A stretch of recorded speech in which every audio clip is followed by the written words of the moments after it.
So it's been a while since I did an album review, so I figured I'll do one. And you know what? I think I'm going to do more of these, to be honest.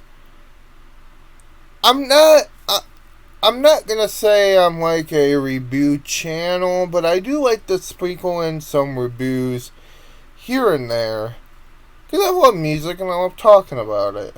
I won't lie, there's other people who can probably do it better than I can, but I think I put a good enough spin on it where, I can do it.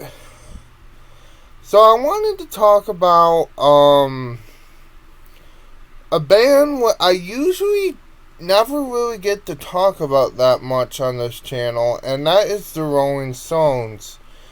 Now, when it comes to Rolling Stones, I will admit I like their early stuff a little bit better than their newer stuff, but their newer stuff is okay. I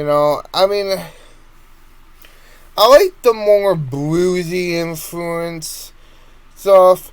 And I'm not going to say the Rolling Stones can't do other things and not be good, because obviously they can. But when it comes to the Rolling Stones I think of is more blues. However, there is a hidden gem I do like. And it is controversial to say that, because a lot of Rolling Stones fans, and heck, even the Rolling Stones themselves, hate this album, but personally, I think it's overlooked. And I'm going to say why it's underrated.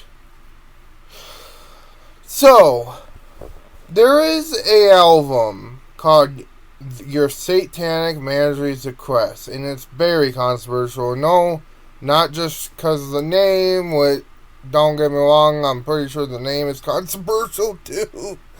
Which, let me get the name out of the way, it wasn't made to upset Christians or anyone. It was actually, the Stones were making a pun on a British airport. Really, it was a pun. It was a joke on a British airport, which I don't know how they got to that, but, a pun is a pun, Anyway, now this album has a lot of history to it, and it's kind of weird this album actually got made, because, okay, so at the time, the Stones were going through a lot of baggage. For example, Mick Jagger got arrested for drug use. Keith Richards had a nervous breakdown, had to go to a hospital for a little while. Things were not looking good for the Stones at this point. However, they finally they got back together. Well, they never disbanded, but kinda, So they got back together and they were like, let's make an album. Now, originally they were going to make this album before everything has passed. The original name was actually going to be a Cosmic Christmas. But they went to Your Satanic Majesty's Request, which I actually think is a better name. So when this album came out, panned left and right by critics. They hated it. Why they hated it? They thought, oh, it's just a ripoff of the Beatles' Sgt. Pepper's. Oh, it's just a blues band trying to ride on a psychedelic bandwagon, which is already on its way out. Oh, they were a good blues band, but now they're trying to rip off the Beatles' fame. Oh, they're trying to ride the coattails of this and what band.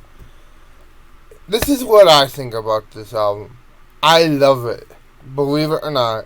As you know, even though I'm more of a fan of the bluesy stuff what the Rolling Stones has put out, I will admit I am a sucker for psychedelic rock. And I feel like this album's misunderstood. It's definitely not just. It's not even really a. You know what? It's not a Beatles ripoff. It's not trying to ride the coattails. The Rolling Stones put a lot of heart in this, and actually, I would even try to say they try to expand psychedelic rock into something else. Infidel is a good song. She's a Lamo is a good song. There's a lot of good songs on here. Now, the sad thing about this, though, I don't have a copy of it, sadly. I haven't listened to it on the internet. I'm hoping someday I can get a copy of it because it's so good. It's so good.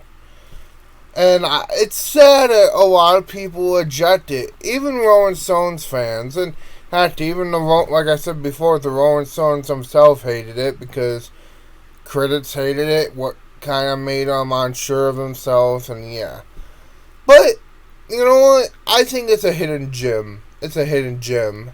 If you like psychedelic rock, and heck, if you even like the Stones, if you always wanted to hear the Stones be a little more psychedelic, but a little dark too, listen to this. This album will not change your life, but it will at least get you tapping your feet, doing some weird dances, whatever psychedelic people do.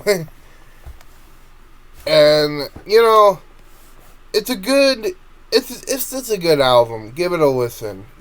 You won't be disappointed. And you know what? I actually think it holds up still. I do think it holds up to still. I give it a 10 out of 10. It's a good album. Listen to it. Hidden gem.